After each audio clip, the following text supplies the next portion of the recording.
So can you tell us about your experience ever since you got here? How has it been for you? Do you miss anything about Nigeria? What's your culture shock experience and all that? So let us know all this. So, like, honestly, the America that we've been watching in movies, until you get here, that's when you see that, your expectation most times doesn't meet your reality. All that glitters, Really? it's not the gold, But nevertheless, it's cool here, though. I'm not saying that it's not nice. It's nice. Yeah. The experience is good. But coming from your country, as an international student, especially from Africa, coming here, there are a whole lot of things you need to adjust to. I remember I came here on a winter clothes during the fall semester. Like, the winter hasn't even started yet. You came here August, right? No, I came here September 11th. September, that was the day I arrived on campus. Yeah. I left 10th, but I arrived on the 11th because it was really a long flight, Yeah. So I was on a sweater, like a very thick one, not this light one I'm putting on, like a very thick sweater, And as soon as we came into Rexburg, it became more cold. Like, it became so cold. Like, although I was in the bus, because there is no airport in Rexburg. So from Salt Lake City, that was the last flight, like from Dallas, Texas to Salt Lake City. And then I took an express bus from Salt Lake City down to this campus here at Rexburg. So as soon as we got to Rexburg, as I came out, man, it was like the cold slapped my face. It was just like the cold breeze. I was like, what kind of cold is this? Yeah. It was more cooler than an air condition. And then I remember that I was with a duvet with me. I used it to wrap my body, even as I was on a sweater, or cardigan, as we call it. I used it to wrap myself. Yeah. And one of my friends that I know here came to pick me up from like the bus stop where the express stopped. And it was like, this one you're wrapping yourself like this. What's happening? And the guy was just on a normal clothes, like he was on shorts and then on a jersey, like a Chelsea jersey with canvas and cap. And I was like, gosh, how are you enduring this cold? Like, I was shivering. He was just like, used to it. It was like he's used to it already. That same, he had the same experience too. And he came on during the winter time, like when it was so cold. And I was like, don't worry. So right now, they even laugh at me. Like right now, the way I dress is as if we're already in the winter. I'm telling you, like, and it's not yet winter. So you can imagine. Yeah. So I'm that's not wondering what shock. will I wear when winter starts if I'm already dressing like this. So it's really crazy. The cold is honestly, the cold. Like, that was one thing. It's still something I am adjusting to, actually. Yeah, I'm adjusting to it. Like, there is improvement in that. So that was the first one I experienced. And then after that, I noticed the educational system is very, very, very flexible. Like, but although one thing you should get to know is that the grading system is different. In Nigeria, if you are on 70 or 75, then that's A.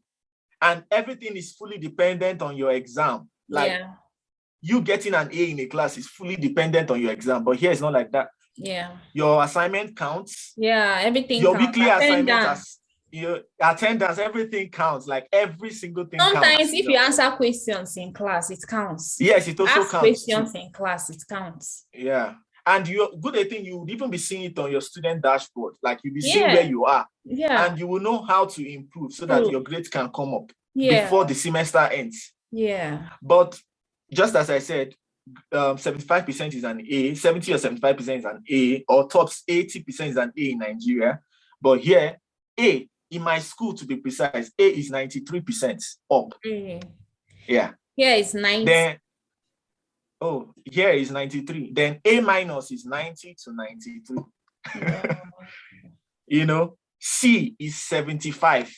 70 to 75 is C. And if you have less than C in any of the courses, you are going to repeat that course in the next semester. That's how it works. So, you just have to be fully active, do the assignments, be And the active in lecturers class. are so approachable. They Yeah, even say, if very. you have any problem, come to my office and see me. Exactly. You have to come during their office hours only. Yeah. You have to make good use of the office hours. And also in this school I am, even if you don't want to meet the teacher, like, it's not everyone that everybody connects with, Mm-hmm. So they are tutors. They have the tutorial center or tutor center or tutoring center, as we may call it, Yeah. So you can also meet with them. So this tutoring center comprises of students who have taken these classes, like they're in a higher semester. Mm-hmm.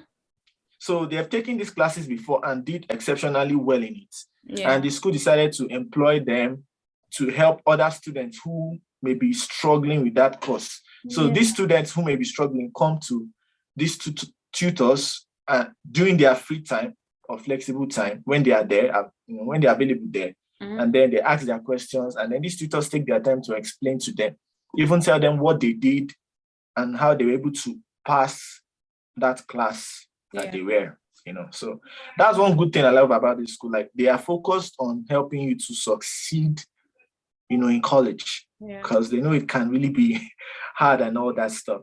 So what's your experience based on the food, making friends, Tell me about it. Well, what was your first food? What was the first food you ate when you came here? What was the first food? Well, funny enough, good 18. Let me not say funny enough, but good 18. I brought enough Nigerian food. Like, I brought food. Started cooking immediately you came here. Exactly. Like, well, I cook. Although I ate at my friend's place. He's a Nigerian too, so I ate at his place. Although what I ate was just hamburgers and and soda. That was all, hamburgers and soda, because it was in the night I came. So that's what I just used to sleep. Then the next morning I quickly made egusi. It was on a Sunday. So I made egusi soup. That's what I ate. Like, egusi soup, it's eba, as we know it, Yeah. So over time, I was getting to know the kind of foods they eat here, the what they call it, the Chick-fil-A kind of food. Chick-fil-A, right? Yeah. McDonald's. Mm-hmm.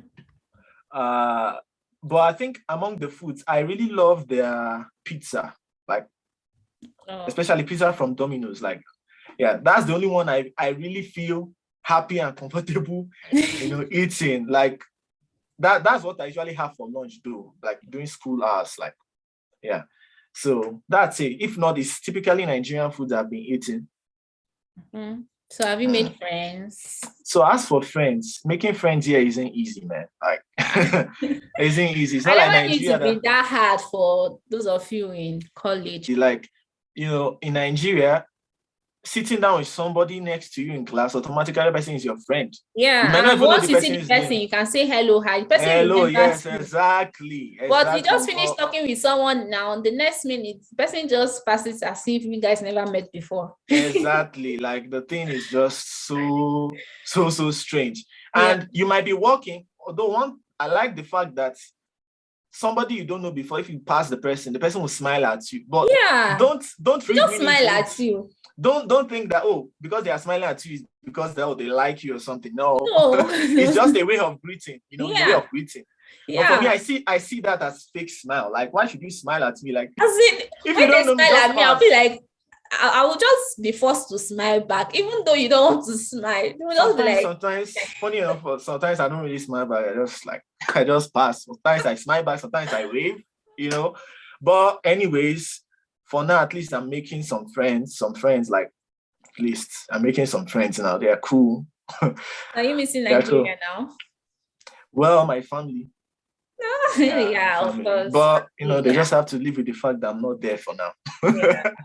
That's like, they message me almost every day, but all the same, personal, there's a stage you reach in life that you just have to undergo personal maturation. Yeah. That's it. So, any other cultural shock? Cultural shock. What else again have I experienced? Okay, crossing the road. It was something I struggled with that for 1 week. My first week here, like, I'll look at the cars left and right, then I'll run. Everybody would, and That's people would so be looking at crazy. me like, they were looking at me like, what's going on? Is this guy mad or something? And then I noticed that, man, the zebra crossing is really powerful. Like, if you are, as long as you are crossing the zebra, like you are walking on the zebra crossing, cars will stop for you. Like, they will stop and you pass. And but at least I fully adapted to that now, you know. That was one of that cultural shock. And here too, they talk little, like they talk at a very low tone. They don't shout loud. Even when I go to church, the way they sing. Like they take life. So everything is not, they don't have this. No stress. They don't stress themselves. It's true. Everything is just like calm and cool, things like that. So how was your arrangement before you came here? You know, you can't just leave Nigeria, coming to a no man's land, and I guess you must have been talking to someone in the country. Yes, exactly. As how I said did you before. go about that? So like the school, was it the school committee that helped in getting you, or it was like a personal arrangement? So how did like accommodation? No, just like picking you from the airport. Not really accommodation, picking you from the airport. Okay, so what I did was that, you know, after booking my flight ticket, that same day, you remember I told you I knew some people here. Like I have three Nigerian people I know very well. Like I knew them back home. I knew them back home before they came here. And they're also doing their undergrad? Yeah, they're also doing undergrad. Okay. They're also doing undergrad. So you know, they told me what they did. Although one said somebody picked him up at the airport because he has a family member here. So they just picked him up from the airport and that was it. Then the other one said that he used an express bus. So he helped me to book for the ticket online, the bus tickets online. So when I got to the airport, I just had to come out to a particular gate or section at the airport there, the international airport, to wait for that express bus. It's called Salt Lake Express. So when it came, and funny enough, I was not the only person there. Apparently, I was not the only person there. There were also other students, even from the US, both international from the US, that were waiting for that bus. Because there is no flight from Salt Lake to my campus here. You know, it's just bus or a ride. It's 4 hours actually. It's a 4-hour ride. So yeah, it came around in the next like 20 to 30 minutes. The bus came, and then it was checking people in. It would just ask the person that was checking people in would just ask of your name, and then he would check his iPad. If he sees your name, then he would tell you to go in, drop your luggage, and that was it. So that's how I came here. Okay, that's cool. So it wasn't the school, it was because I asked questions. You know, so it's advisable anyone coming here should make preparation. Should make preparation. Where are you going to plans? sleep? Who is going to pick you up from the airport? Stuff like that. Exactly. Yeah, you have to even book for your accommodation before coming. Unless you have a family here. Get someone to pick you from the airport. Exactly. Yeah. Get someone to pick you from the airport if you have someone to pick you at the airport. But if you don't have, then you have to make arrangement for a bus fare or something, you know. You can even talk to the international students. Yeah, you can talk to the international services. They can help too. Yeah, exactly. Like if you've tried other options and it didn't work out, then you can message the international services and they would tell you what to do. Like they will direct you on what to do. Yeah. And they're always ready to help. That's one good thing I like. They're always ready to help here. That's one thing I love about this place, you know. So another thing I failed to mention too, when I came here on the 11th, and then what I was just thinking of getting was an on-campus job. You know, it wasn't easy actually. Like I would say God was by my side actually. You know, I didn't get the job back home in Nigeria because I couldn't get it back home in Nigeria.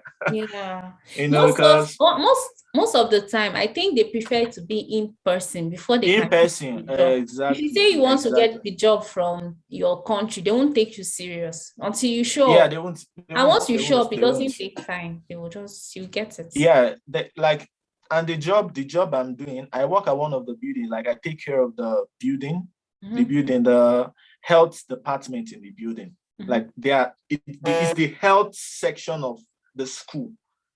So everybody doing medicals That's where they have classes. Mm. So I'm the one that like take care of all the properties and everything for the specified hours that I work.